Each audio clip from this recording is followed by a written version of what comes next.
Hi everyone, I'm back with a new tutorial. In this video, I'm going to let you know the ways to set up recurring payment with Zelle. To set up a recurring payment with Zelle, you need to follow the simple steps.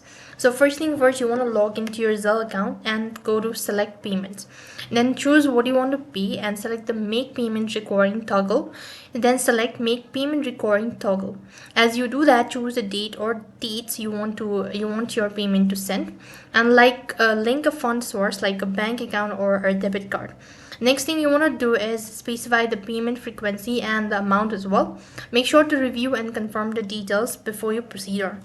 Then you could go to modify or cancel the scheduled payment in your activity as well. While Zelle does not have a negative feature for recurring payments, some banks allow you to schedule recurring payments using Zelle as a payment method.